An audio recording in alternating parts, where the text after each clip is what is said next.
In 1400, Newcastle became an independent county, but the castle remained in Northumberland. Felons from Newcastle could seek refuge in the castle as authorities had no power within. Queen Elizabeth's 1589 charter put an end to that loophole. In 1809, the dwellings, shops and derelict bailey were demolished to make way for the present Moot Hall. Moot is an Old English word for meeting.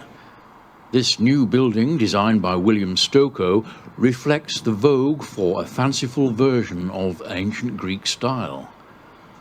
The Moot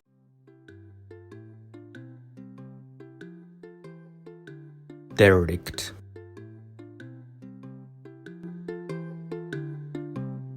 Derelict. Derelict.